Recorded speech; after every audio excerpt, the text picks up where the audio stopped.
Hello everyone, welcome back to our channel that is Learning Hub. In our previous classes, we did the chapter sound, and in today's class we learn about the questions of this exercise. So let's start with the NCERT exercise of chapter sound. Okay, first take a pen. Choose the correct answer. First question is choose the correct answer. ये हमारा MCQ है. Sound can travel through gases only, solids only, liquids only, solid, liquid and gases. We all know that sound जो है वो हमारी gas से भी travel करती है, लिक्विड से भी ट्रैवल करती है और सॉलिड से भी ट्रैवल करती है. और कहाँ से ट्रैवल नहीं करती है? वैक्यूम से ट्रैवल नहीं करती, क्योंकि उसके अंदर कोई भी एयर जो है वो प्रेजेंट नहीं होती है. ये हमारे व्हाट यू हैव लर्न के अंदर भी जो ये दिया गया है, ये वाली line, sound travel through a medium, gas, liquid और solid. It can not travel in vacuum. Vacuum में ट्रैवल नहीं करती. कहाँ कहाँ ट्रैवल करती है? सॉलिड में ट्रैवल करती है, लिक्विड में ट्रैवल करती है, इन गैसेस में ट्रैवल करती है. So our answer is D. Right. Now move to the next question. Voice of which of the following is likely to have the minimum frequency. इसमें से किसकी फ्रीक्वेंसी जो है वो मिनिमम है? A baby girl, baby boy, a man and a women. So our answer is the C. एक man की जो फ्रीक्वेंसी होती है, मैन की जो फ्रीक्वेंसी होती है वो सबसे क्या होती है? मिनिमम होती है. Okay, move to the next page. In the following statement, tick T against those which are true and F against those which are false. Okay, अब यहाँ पे हम true false करेंगे इस चैप्टर के. So first true false is the sound cannot travel in vacuum. Sound जो है वो vacuum से travel नहीं करती है. कहाँ कहाँ से travel करती है, कहाँ से propagate करती है हमारी sound? Solid से करती है, liquid से करती है, gases से करती है. और कहाँ से travel नहीं करती है? Vacuum से travel नहीं करती है. So ये जो statement होगी हमारी correct होगी. Right? Next is the number of oscillations per second of a vibrating object is called its time period. ये as it is line जो है हमारे NCERT के पेजेस से उठाई गई है. That's why NCERT रीडिंग जो है वो लाइन टू लाइन होनी चाहिए, ताकि हमारी हर एक क्वेरी जो है वो क्लियर होती जाए. अब यहाँ पे ये स्टेटमेंट मुझे फॉल्स लग रही है. दोबारा से रीड करते हैं इसको. The number of oscillations per second of a vibrating object is called its time period. No, वो टाइम पीरियड नहीं होता है. वो क्या होता है? फ्रीक्वेंसी ऑफ ऑसिलेशन होती है, कि जितने नंबर ऑफ ऑसिलेशंस आएंगे एक वाइब्रेटिंग बॉडी के एक सेकंड के अंदर, वो उसका क्या होगा?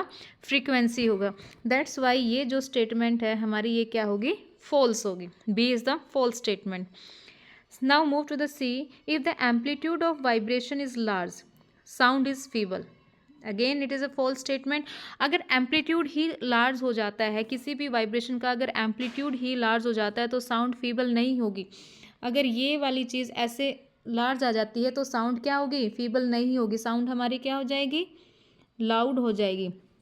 सो again this statement is a false statement. Right. Now the D.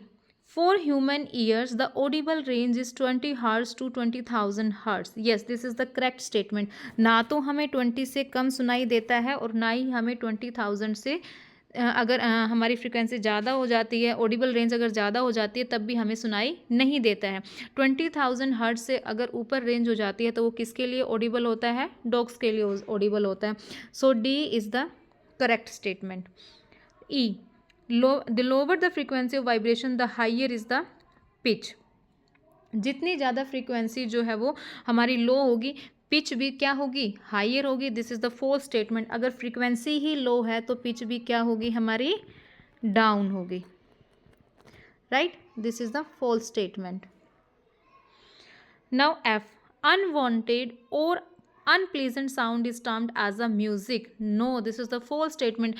जो वॉइस हम सुनना ही नहीं चाहते हैं, जो हमारे कानों के लिए प्लीजेंट ही नहीं है, हमें पसंद ही नहीं आ रही है, वो म्यूजिक नहीं हो सकता. वो क्या होगी? हमारी नॉइज होगी.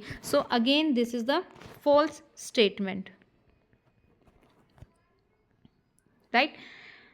now the next is the noise pollution may cause partial hearing impairment. yes, अगर noise pollution हो जाता है, unwanted noise continuously आ रही है, unpleasant sound continuously आ रही है, बहुत ज़्यादा voice create हो रही है किसी भी चीज़ में, तो वो क्या create कर देती है? partial hearing impairment कर देती है. partial भी कर देती है और permanent भी कर देती है. so this is the true statement. right. so I hope कि आपको true false जो है वो clear हो गए होंगे. Now move to the next question, that is fill in the blanks with suitable words. अब यहाँ पे फिल इन द ब्लैंक्स आ रहे हैं। फर्स्ट रीड करते हैं, time taken by an object to complete one oscillation is called. जो time लिया जाएगा एक ऑब्जेक्ट के द्वारा एक ऑसिलेशन को कंप्लीट करने के लिए, that is known as the time period. क्या होगा वो हमारा? Time period, right. Next is B loudness is determined by the dash of vibration. Loudness, जितनी ज़्यादा एम्पलीट्यूड होगा उतना ही ज़्यादा क्या होगी हमारी? लाउडनेस होगी। सो इसका आंसर क्या होगा हमारा? एम्पलीट्यूड। जितनी ज़्यादा एम्पलीट्यूड होगी उतना ही ज़्यादा लाउडनेस होगी। जितना एम्पलीट्यूड कम होगा उतना हमारा क्या होगा? साउंड जो है वो फीबल होगी। Now next is the C, the unit of frequency is. Yes, ये बहुत ही इजी क्वेश्चन यहाँ पे दिया गया है। फ्रीक्वेंसी की यूनिट क्या है? The unit of frequency is hertz. The unit of frequency is hertz. Okay, next is the unwanted sound is called. अगर साउंड अनवांटेड है, जो हम सुनना नहीं पसंद करते हैं, ये ट्रू फॉल्स में भी स्टेटमेंट जो है वो चेंज होकर आई थी कि अनवांटेड साउंड को म्यूजिक बोला जाता है, बट वो क्या थी? हमारी फॉल्स स्टेटमेंट थी। अब इसने पूछा कि अनवांटेड साउंड होती क्या है? Unwanted sound is known as a noise, is known as a noise, right. Last is shrillness of a sound is determined by the dash of vibration. shrillness मतलब जो तीखापन होगा, जो चीख जैसी आवाज़ होती है, वो किससे डिटरमाइन की जाती है? Is determined by the frequency. जितनी ज़्यादा फ्रीक्वेंसी होगी उतनी ज़्यादा उसकी क्या होगी? श्रिलनेस होगी। आई होप आपको ट्रू फॉल्स, एमसीक्यूज और फिल इन द ब्लैंक्स जो है वो अच्छे से क्लियर हो गए होंगे इस चैप्टर के। So stay tune for the more chapters and more exercise. Thank you.